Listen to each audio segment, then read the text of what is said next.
আজকে আমি তোমাদের সামনে নিয়ে চলে এসেছি একটি মাছের রেসিপি। তো প্রথমেই আমি রুই মাছ 5 পিস ভালো করে ধুয়ে পরিষ্কার করে নিয়েছি।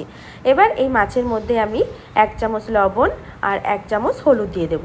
দেওয়ার পর ভালো করে মাছগুলোকে মাখিয়ে নেব। মাখিয়ে 10 মিনিটের জন্য আমি মাছগুলোকে রেখে দেব। তারপরে এই মাছের ঝোলটি আমি রান্না করব হলো কাঁচা আম আর আলু দিয়ে। তার জন্য একটা আম আর 2 পিস আলু আমি গোটা গোটা করে কেটে নিয়েছি। এবার মশলা তৈরি করে নেব। তার জন্য মিক্সার মেশিনে 2 চামচ ধনের গুঁড়ো, 1 চামচ জিরের গুঁড়ো, 1 চামচ লঙ্কার গুঁড়ো আর 1 চামচ হলুদ আর 4টে কাঁচা লঙ্কা দিয়ে মশলাটাকে পেস্ট করে রাখবো। এরপর আমি কড়াই বসিয়ে দিয়েছি গ্যাসে। কড়াই তেল দিয়ে দিয়েছি। তেলটা গরম হয়ে যাওয়ার পর মাছগুলোকে আমি এক এক করে ভেজে নেব। আর মাছগুলো কিন্তু একটু লাল লাল করে ভাজতে হবে। এই দেখো আমার মাছ কিন্তু ভাজা হয়ে গেছে। এবার ভেজে রাখা মাছগুলো আমি তুলে রাখলাম। এবার সেই ভেজে রাখা মাছের তেলের মধ্যেই আমি দিয়ে দেবো ফোড়নের জন্য 5 ফোড়ন আর দেবো 2টো শুকনো লঙ্কা। একটু ভেজে নেব। তারপর একটা সুন্দর গন্ধ আসবে। ভাজা হয়ে গেলে মশলার মধ্যে দিয়ে দেব আলুগুলোকে আমি এবার লাল লাল করে একটু ভেজে নেব। আলুগুলো মানে ফোড়নে দিয়ে দেওয়ার পর এর মধ্যে আমি 1 চামচ লবণও দিয়ে দেব।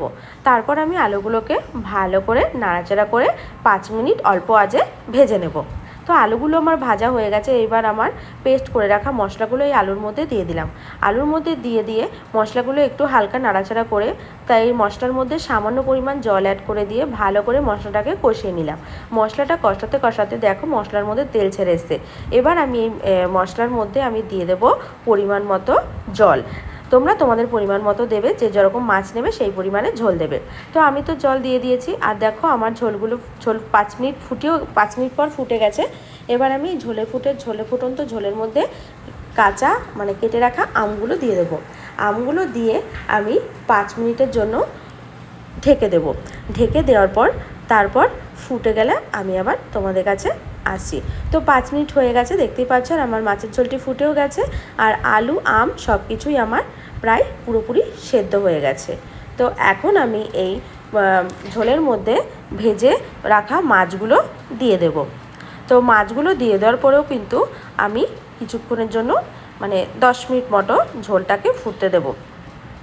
দেখো মাছগুলো আমি দিয়ে দিয়েছি প্রত্যেকটি মাছ এই ঝোলের মধ্যে। এবার কিন্তু আস্তে আস্তে ঝোলটা নেড়ে নিতে হবে, যেহেতু আমগুলো সেদ্ধ হয়ে গেছে, নাহলে তো প্রত্যেকটা আম ভেঙে যাবে। এই জন্য ধীরে ধীরে নাড়াচাড়া করতে হবে।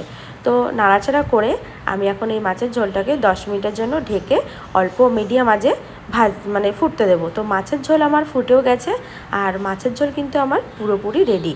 তো এই গরমে হালকা পাতলা কাঁচা আম দিয়ে মাছের ঝোল তোমরা কিন্তু অবশ্যই বাড়িতে বানিয়ে খেতে পারো।